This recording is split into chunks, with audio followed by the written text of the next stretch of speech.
قیامت تو آ چکی ہے، قیامت بہت زیادہ قریب ہے۔ اکاد اخفیہا، قریب تھا کہ میں اس بات کو چھپا لیتا۔ یہ بات آج سے 3000 سال پہلے اللہ تبارک و تعالیٰ نے موسیٰ علیہ السلام سے کہی۔ اللہ تبارک و تعالیٰ جل مجدہ الکریم اپنے پیارے کلیم سے ارشاد فرماتا ہے کہ اے میرے پیارے موسیٰ، توجہ کے ساتھ، یکسوئی کے ساتھ، کان لگا کر میری وحی کو سنو۔ اب یہ خطاب تمام مسلمانوں سے بھی ہے کہ جب کلام پاک پڑھا جائے، یہ قرآن مجید فرقان حمید وحی الہی ہے، تو اس طرح سنو کہ گویا وہ وحی نازل کی جا رہی ہے۔ مسلمان کو چاہیے، ادب کا تقاضا یہ ہے کہ جب کلام اللہ پڑھا جائے تو اسے توجہ کے ساتھ سنے، غور و فکر کرے اور ایسی کیفیت طاری کرے کہ گویا وہ وحی نازل ہو رہی ہے، اس کیفیت میں جانے کی کوشش کرے، ادباً تعظیماً حقوق اللہ ادا کرتے ہوئے کلام اللہ سنیں، دل کے کان کھول کر سنیں۔ اب اللہ تبارک و تعالیٰ ارشاد فرماتا ہے، اننی انا اللہ، بے شک میں اللہ ہوں، لا الہ الا انا، کوئی بھی الہ نہیں، کوئی بھی معبود نہیں سوائے میرے، فاعبدنی، بس میری ہی عبادت کر، میری ہی بندگی کر۔ تو پہلی بات جو اللہ تبارک و تعالیٰ نے سیدنا موسیٰ علیہ السلام سے کہی، پہلا امر اور جو پہلا حکم دیا وہ یہ کہ صرف اور صرف میری بندگی کر، صرف اور صرف میری غلامی اختیار کر، صرف اور صرف میری عبادت کر۔ عبادت کا معنی صرف اور صرف نماز پڑھنا اور تسبیحات کرنا نہیں ہے۔ عبادت کا معنی یہ ہے کہ اپنی تمام زندگی میں میری غلامی اختیار کر، ہر لمحہ ہر لحظہ میری بندگی کر اور میرا غلام بن کر رہ۔ سب سے پہلے تو میری غلامی اختیار کر، میرا غلام بن جا۔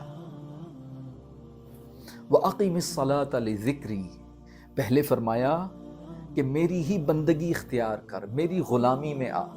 وَأَقِمِ الصَّلَاةَ، اور نماز کو قائم کر، نماز کو قائم کر کے پڑھ، غور و فکر کر کے پڑھ۔ نماز میں جب تو قیام کرے تو گویا یہ سمجھے کہ تو اپنے رب کے سامنے قیام کر رہا ہے۔ اللہ تبارک و تعالیٰ تیرے سامنے موجود ہے، لا موجود الا اللہ، اور کچھ بھی موجود نہیں ہے، صرف اللہ وحدہ لا شریک ہے۔ وَأَقِمِ الصَّلَاةَ، نماز کو قائم کر۔ جب تو کہے سبحانک اللہم وبحمدک وتبارک اسمک وتعالی جدک، یہ صیغہ متکلم ہے، سامنے تو کلام کر رہا ہے، حاضر ہے۔ سبحانک اللہم، کہ پاک ہے اے رب تو جو میرے سامنے ہے، وبحمدک، اور حمد ہے تیری یا اللہ، پاکی ہے تجھ کو، خطاب کرے۔ وتبارک اسمک، اور مبارک پاک نام ہے تیرا، وتعالی جدک، اور تیری ہی بزرگی ہے۔ اس طرح مخاطب ہو کر مخاطب کر اپنے رب کائنات کو۔ تو جب انسان نماز پڑھتا ہے تو اللہ تبارک و تعالیٰ کے ساتھ کلام کرتا ہے۔ اس طرح نماز کو قائم کر کہ تو اللہ کو اپنے سامنے پائے، اور اگر یہ صلاحیت تیرے اندر نہیں پیدا ہوئی تو کم از کم اتنا ضرور سمجھ کہ اللہ تبارک و تعالیٰ تجھے دیکھ رہا ہے۔ وَأَقِمِ الصَّلَاةَ، اور نماز کو قائم کر، لِذِكْرِي، کہ میں تیرا ذکر کروں گا، یا اللہ کا ذکر کرنے کے لیے نماز قائم کر۔ اللہ تبارک و تعالیٰ نے جب حضرت سیدنا موسیٰ علیہ السلام کے ساتھ کلام کیا تو پہلی بات فرمائی کہ میری بندگی اختیار کر، دوسری بات کہی کہ نماز کو قائم کر، لِذِكْرِي، کہ میں تیرا پھر ذکر کروں، یا میرا ذکر کرنے کے لیے تو نماز کو قائم کر۔ یہ اتنی زیادہ امپورٹنٹ چیز ہے کہ جس سے بندہ اپنے رب کے ساتھ کنیکٹ ہو جاتا ہے۔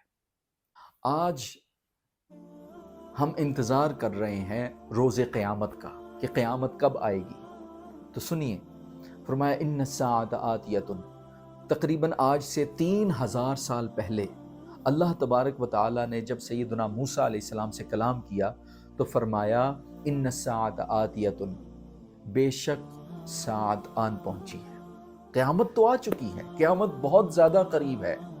آپ تصور نہیں کر سکتے کہ وہ کتنی زیادہ قریب ہے۔ فرمایا ان الساعۃ آتیۃ، قیامت تو آن پہنچی،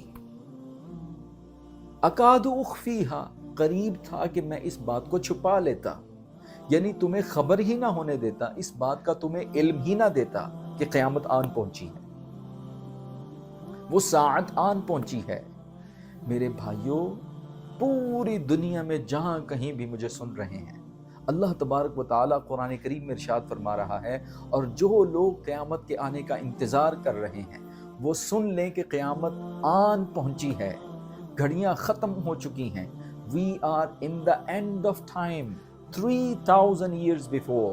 اللہ تبارک و تعالیٰ نے حضرت سیدنا موسیٰ علیہ السلام سے فرمایا تھا ان الساعۃ آتیۃ، ابھی حضرت سیدنا موسیٰ علیہ السلام کے بعد ابھی تو حضرت عیسیٰ علیہ السلام پیدا نہیں ہوئے تھے، حضرت یحییٰ و زکریہ پیدا نہیں ہوئے تھے، آقا حضور صلی اللہ علیہ وآلہ وسلم اس دنیا میں تشریف نہیں لائے تھے۔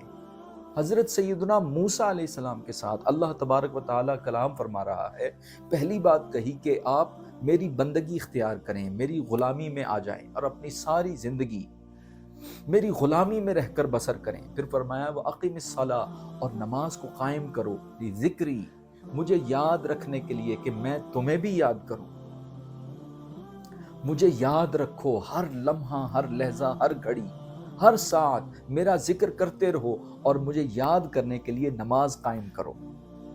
پھر فرمایا ان الساعۃ آتیۃ، اے موسیٰ سن، قیامت تو آن پہنچی ہے، اکاد اخفیہا، قریب تھا کہ میں اس بات کو چھپا لیتا۔ جس طرح بہت سارے علوم پر میں نے پردے ڈال رکھے ہیں، میں نے بہت سارے علوم انسانوں کو نہیں بتائے، عالم الغیب میں وہ کچھ ہے کہ جو میں نے ابھی تک آشکار نہیں کیا، میں چاہتا تو یہ بات بھی چھپا لیتا، اور جو شخص برے عمل کرتا اسے کڑی سے کڑی سخت سزا دی جاتی، مگر میں رحمان ہوں، رحیم ہوں، کریم ہوں، قریب تھا کہ میں اس بات کو چھپا لیتا، مخفی رکھتا، تمہیں خبر ہونے ہی نہ دیتا۔ تو یاد رکھ لیجئے، قیامت کا علم چھپایا نہیں گیا، قیامت کا علم بتا دیا گیا ہے، قیامت آن پہنچی ہے، وہ ساعت آ گئی ہے، بالکل ہم راؤنڈ دا کارنر کھڑے ہیں، ہم اس ساعت میں کھڑے ہیں، وہ ساعت آن پہنچی ہے، روز محشر بپا ہونے والا ہے۔ یہ بات آج سے 3000 سال پہلے اللہ تبارک و تعالیٰ نے موسیٰ علیہ السلام سے کہی۔ اس سے کیا مراد ہے؟ اس کا مطلب یہ ہے کہ جو ہی آپ کو موت آنی ہے، آپ کی ساعت شروع ہو جائے گی، آپ کی قیامت شروع ہو جائے گی۔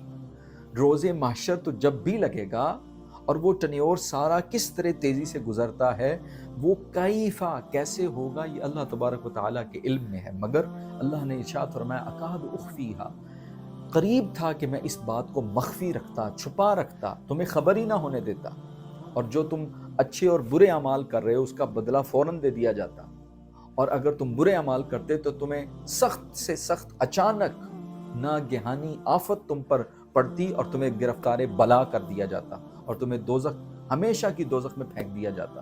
قریب تھا کہ میں اس بات کو خفیہ رکھتا، چھپا رکھتا، مگر میں نے ایسا نہیں کیا۔ جس طرح بہت سارے علوم میں نے چھپا رکھے ہیں، خفیہ رکھے ہیں، ان پر پردے ڈال رکھے ہیں، بہت سارا علم میں نے لوگوں کو دیا ہی نہیں، اگر یہ بھی چاہتا تو نہ علم دیتا، انہیں خبر ہی نہ ہونے دیتا کہ قیامت بھی آنے والی ہے یا قیامت بھی کبھی آئے گی، تو انہیں بتا دیا کہ قیامت آن پہنچی ہے، وہ ساعت آ چکی ہے، بہت قریب آ چکی ہے، تم تصور نہیں کر سکتے کہ کتنی قریب آ چکی ہے۔ جیسے ہی آپ کو موت آتی ہے، بس اسی وقت سے آپ کی ساعت شروع ہو جاتی ہے، قبر کی پہلی شام سے آپ کا حساب و کتاب شروع ہو جاتا ہے، سوال و جواب شروع ہو جاتے ہیں، اجر و ثواب ملنا شروع ہو جاتا ہے، بلکہ مکافات عمل اس دنیا میں ہی مرنے سے پہلے ہی وہ ساعت کی گھڑیاں شروع ہو جاتی ہیں۔ ہم اس طرف غور نہیں کرتے، دھیان نہیں کرتے، اس لیے ارشاد فرمایا تھا کہ مومن تو ہر وقت دھیان کرتا رہتا ہے، ایک لمحے کے لیے بھی غفلت میں نہیں پڑتا۔ مومن کو ہر وقت الرٹ رہنا چاہیے کہ کسی بھی وقت اس کو موت آ جانی ہے۔